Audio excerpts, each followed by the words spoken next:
Gianni Salerno, the Managing Director Dedicated Systems Australia. Buon pomeriggio, Gianni. How are you? Ciao Antonio, sto bene, grazie.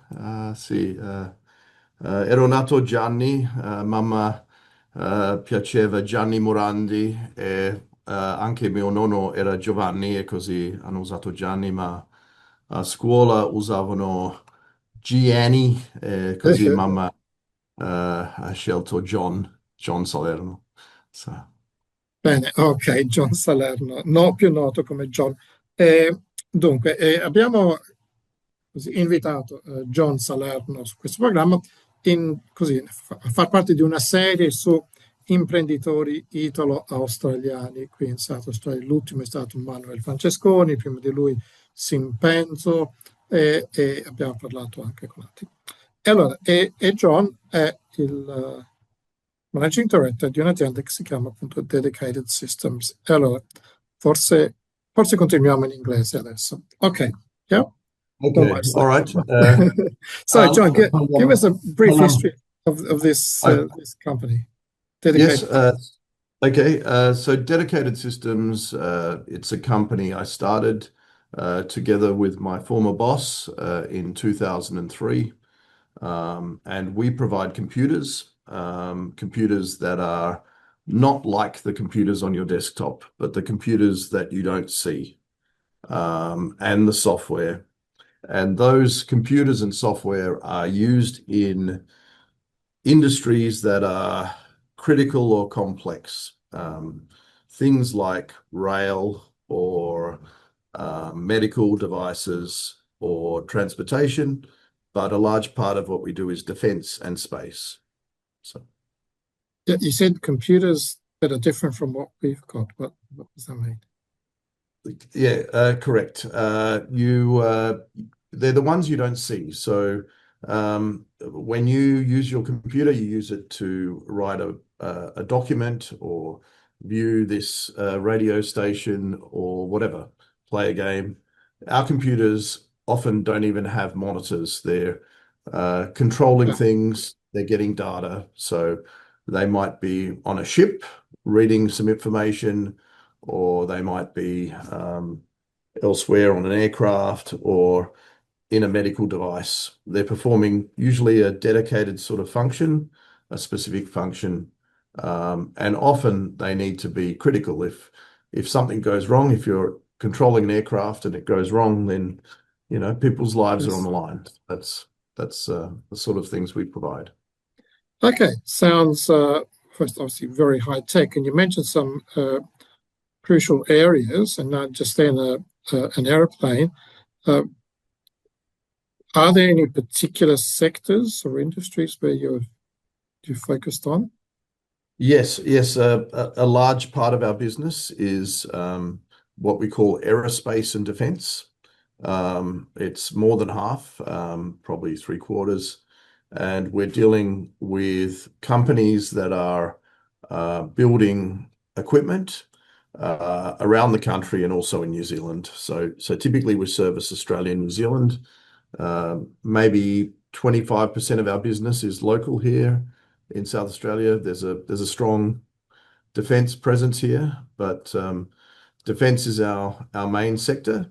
And then we're quite strong in things like rail or medical devices, as I said before, and also transportation. Industries where they have critical or complex needs and requirements.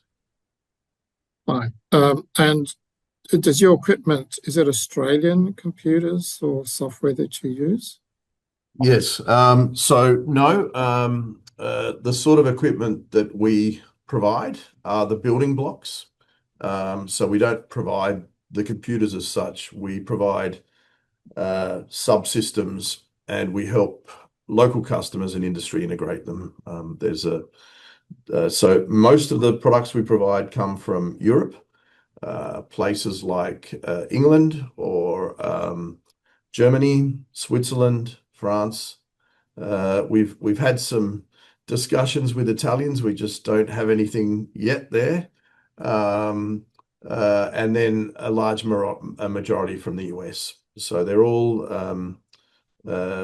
sectors, high-tech sectors. Yeah, it's a little bit different from the normal computer industry where you'd expect products to come from Asia and China. There are certain restrictions in the industries we work with for quality and sovereignty and etc. So That's we were just talking about that with Senator Jacobi about how the Italian space sector is going to source its input, and there's some discussion as to whether uh, huge contracts should go to American companies where the owner is or has been involved in the political system.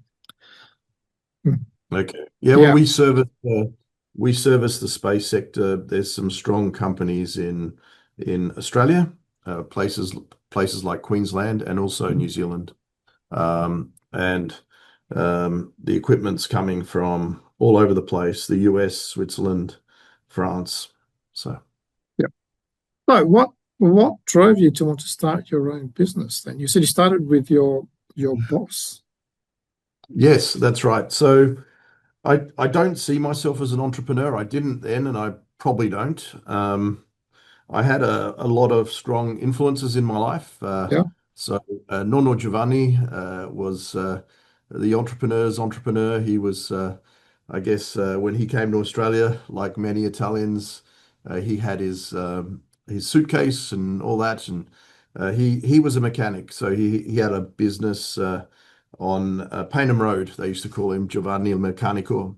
And but when he was always doing things. He after he finished that, he went to Italy and learned how to make mozzarella and bocconcini, and right. we had nonna and nonno making it on Saturdays and selling it from their house in Campbelltown on Sundays, and so that I did have strong influences like nonno, but effectively, I think the company we were working for was taken over by a large multinational, and we were working in the defense industry, and they were run by accountants, and they didn't like the trend in defense that it was very spiky. They wanted a smooth curve. So they went out of that, and uh, they fired my boss, they fired my brother, and I said to my boss, let's start something ourselves, and my brother joined a bit later. So that's how the company was formed. Okay, interesting. So the connection with your grandfather was important, and so there's a bit of a culture of entrepreneurship in the family, although you said you didn't see it, you didn't understand. Yes, yeah, I didn't know what entrepreneurship was. I I was a good student at school, and then at university, I was a bit distracted, let's say. I went to an all-boys school, and university opened my eyes and just took me longer to get through it. There was a lecturer there, Cheng Chu Lim, who suggested that I had certain skills that most engineers didn't have, and he got me to do a course in entrepreneurship and innovation at Thebarton campus of Adelaide University. And I took a lot from that course, actually. I was put around other business owners and other people that were working innovatively in business, and it was a great course. I believe you took over that course at some stage when it moved to the city campus, and so that's a nice connection there. Okay, so the family connection, the culture of entrepreneurship, then someone else gave you a bit of a, a nudge to say, well, have a look at this. And then you did some courses. And then an opportunity came up sometime later. Yeah, So a few things yeah. coming together. It was the universe working for me, I think. It wasn't, it just happened. I can't say that, yeah, it just happened, I guess. Yeah. So you've studied a lot, you had your grandfather, some sort of apprenticeship in some way. What still have there been surprises along the way, things you weren't expecting? Um, I guess, yeah, I've often thought about that. There's surprises every day, you know. we're competing for business, and sometimes there's deals you expect to win, you don't, and Uh-huh. there's ones that you never thought you'd win, and you do. Um, I think I was surprised. Our our first year went really well. We got business without even thinking. I think our turnover was well over $1 million in our first year, and we had a good combination. My business partner had a German background. I was Italian. He was really tall and athletic. I was shorter and less athletic. We were polar opposites, so we worked very well together. Um, and that worked well for a lot of years. What I'd say, I was surprised by how flexible the job was. So, Okay. so you think of a business owner working lots of hours, and that was true. But we also, being in business creates flexibility. You're the boss. You can take time off often when you need to and see your kids' things and attend their events. But you also get a lot of opportunities presented to you in being in business. So um, I I got funding to study at Harvard. That was nice. Okay. There's an organization in Adelaide called the Industry Leaders Fund that provides money for these things. I got invited to join certain groups and learn more. So it's actually quite interesting what's available if you start your own business. There's lots of government support and things like that too. So that was also surprising. Okay. So you're able to, one thing, sta cosa nasce cosa, one thing after the other, and but you have to be out on the lookout for things like this and take the opportunities. Interesting. Going and spending some time at Harvard must have been a wonderful experience. Yes, I mean it was only a short course. It was a less than a week, but I left saying this is incredible. I had a few days in Hawaii afterwards booked, and rather than being on the beach, I stayed in my hotel room and read. And the whole time I was thinking, I have to give this opportunity to my kids. Like this is world class. It's incredible how the opportunity that other people are getting, I guess. So, yeah. Yes. Excellent. Well, okay, let's have a short break for some messages from our sponsors. And then maybe we'll have a song by your Gianni Morandi, hey? Okay. I've chosen In Ginocchio da Te, and then we'll come back to speak to John I guess Salerno. that's better than Scende la pioggia. You know that one. Okay. You've mentioned the several sectors industries that you fit into with your services and products. I think maybe defense and space are major, very major, or South Australia has a major presence in those fields. What do you see as the outlook for the defense sector in particular? Oh, that's interesting.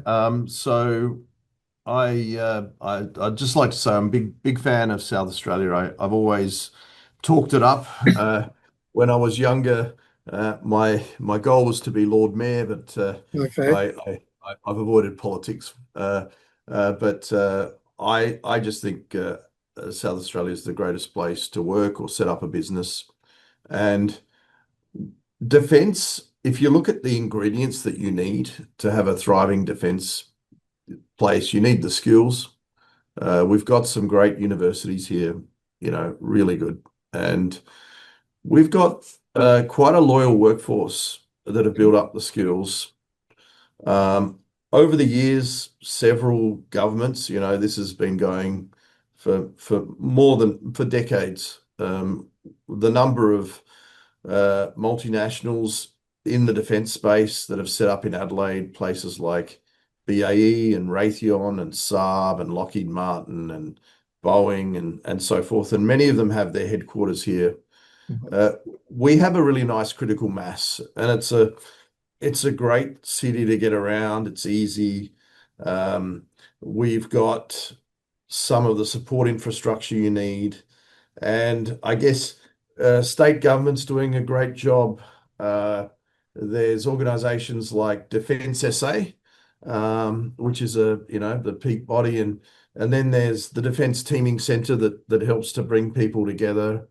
As a nice ecosystem of small to medium companies, SMEs, we call them, that are doing innovative things in defence. And there's great projects here, like the Jawn radar system that looks over the horizon.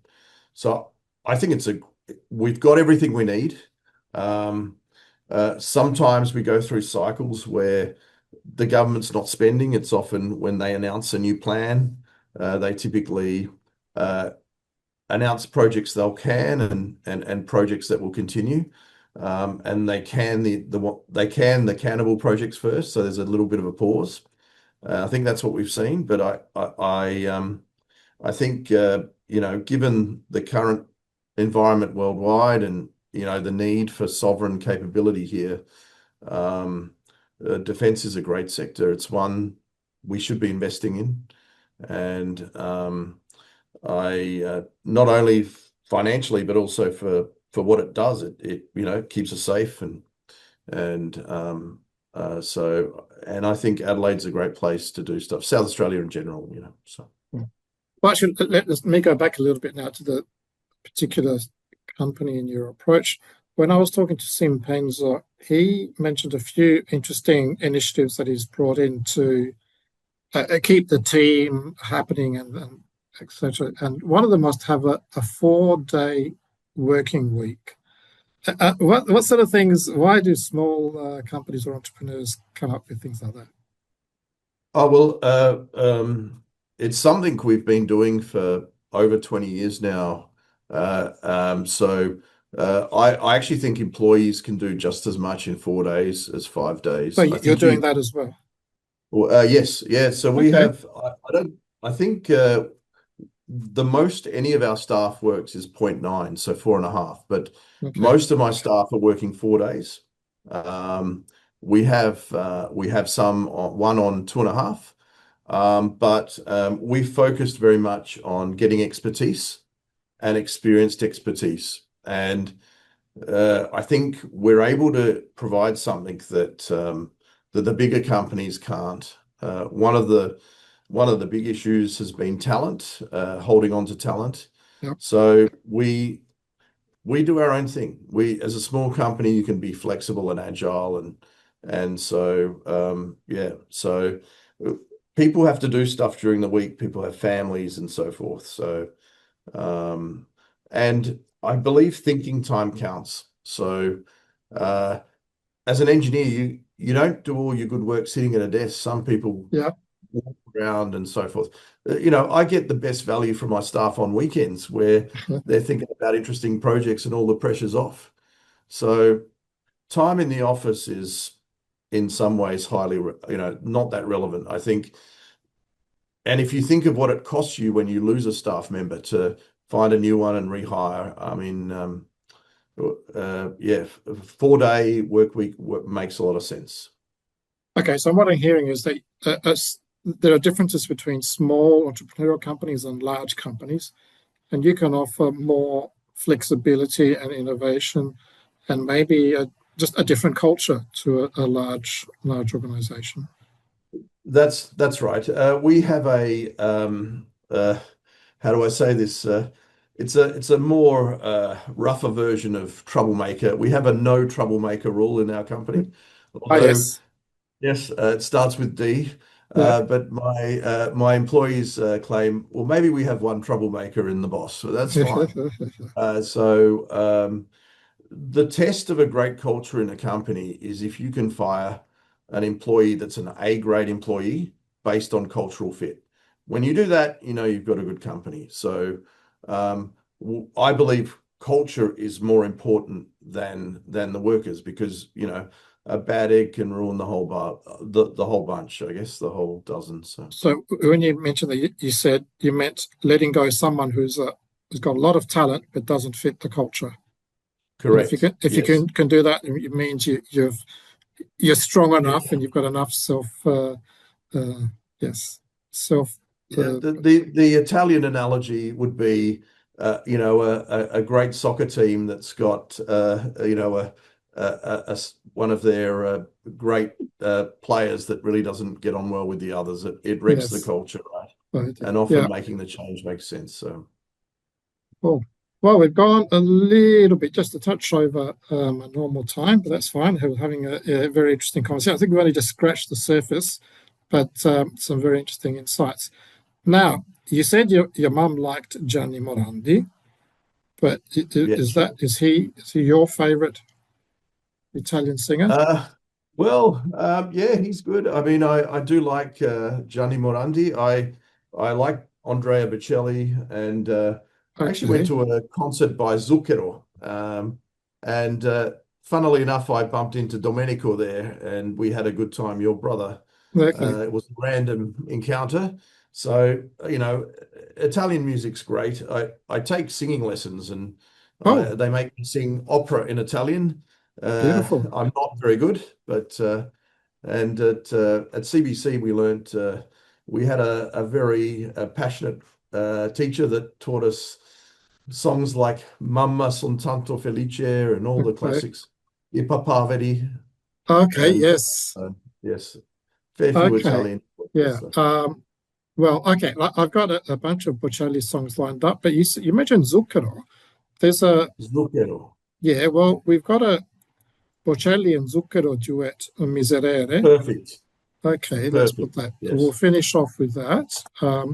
Thanking John Salerno for having me come on to the radio program, Radio Italia Uno da Rete, and to give us insights into entrepreneurship from an Italian-Australian perspective. thank you, Antonio. Piacere. Thank you, all the viewers and our Okay, listeners.